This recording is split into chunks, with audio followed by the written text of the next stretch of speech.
Bismillahirrahmanirrahim. Saya di sini akan menjelaskan perkembangan bahasa Indonesia.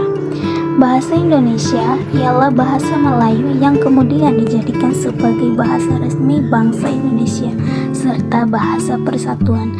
Bahasa Indonesia pada awalnya diresmikan setelah proklamasi kemerdekaan Indonesia, yaitu 1 hari sesudahnya. Bahasa Indonesia berstatus menjadi bahasa kerja. Penamaan dari bahasa Indonesia pada awalnya diawali sejak adanya Sumpah Pemuda 28 Oktober 1928. Perkembangan bahasa Indonesia. Pada tahun 1936, Sultan Takdir Ali Syahbana kemudian menyusun tata bahasa baru bahasa Indonesia. Tahun 1942 sampai 1945, dalam masa pendudukan Jepang, Jepang melarang pemakaian bahasa Belanda karena dianggap sebagai bahasa musuh. Tanggal 18 Agustus 1945 ditandatanganilah Undang-Undang 1945 pada pasal 36 menetapkan bahwa bahasa Indonesia digunakan sebagai bahasa negara.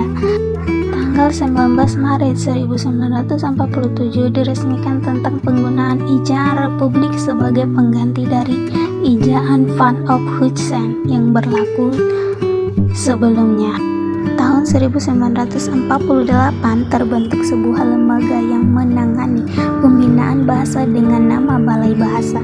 Lembaga ini pada tahun 1968 diubah namanya menjadi Lembaga Bahasa Nasional dan pada tahun 1972 diubah menjadi Pusat Pembinaan dan Pengembangan Bahasa yang selanjutnya lebih dikenal sebagai sebutan Pusat Bahasa. Tanggal 28 Oktober sampai 2 November 1954 dilaksanakan Kongres Bahasa Indonesia II di Medan. Kongres Bahasa Indonesia II ini adalah perwujudan mengenai tekad bangsa Indonesia untuk tetap terus menyempurnakan bahasa Indonesia yang diangkat menjadi bahasa kebangsaan serta ditetapkan menjadi bahasa negara Indonesia.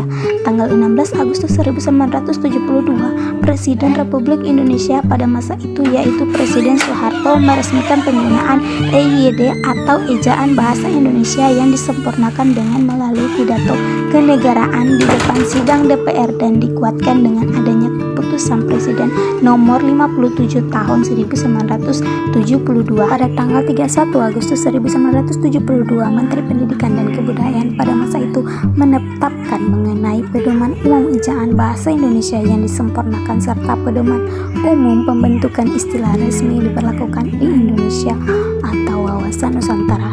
Tanggal 28 Oktober sampai 2 November 1978 dilaksanakan Kongres Bahasa Indonesia III di Jakarta. Kongres tersebut untuk memperingati Hari Sumpah Pemuda ke-50 selain telah memperlihatkan kemajuan, perkembangan, dan pertumbuhan bahasa Indonesia, juga telah berusaha untuk memantapkan kedudukan serta fungsi bahasa Indonesia itu sendiri. Tanggal 21 sampai 26 November 1983 dilaksanakan Kongres Bahasa Indonesia IV di Jakarta. Kongres Bahasa Indonesia IV ini dilaksanakan untuk memperingati Hari Sumpah Pemuda ke-55 dan putusannya itu disebutkan bahwa pengembangan dan pembinaan bahasa Indonesia yang harus ditingkatkan sehingga amanat tercantum dalam garis-garis besar haluan negara, di mana mewajibkan kepada warga negara Indonesia untuk memakai bahasa Indonesia dengan benar dan dapat tercapai dengan semaksimal mungkin.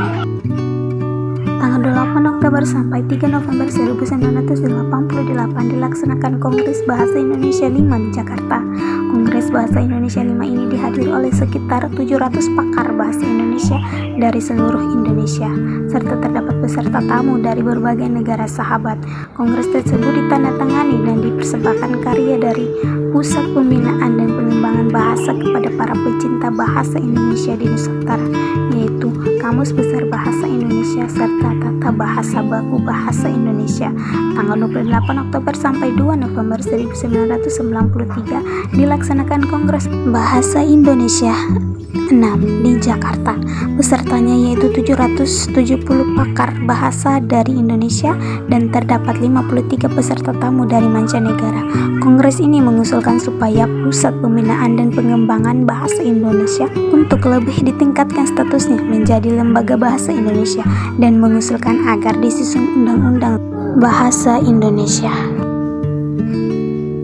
Proklamasi Kemerdekaan Republik Indonesia pada tanggal 17 Agustus 1945 telah mengukuhkan fungsi dan kedudukan bahasa Indonesia secara konstitusional sebagai bahasa nasional. Sekarang ini bahasa Indonesia sudah digunakan oleh masyarakat Indonesia baik itu di tingkat pusat maupun daerah.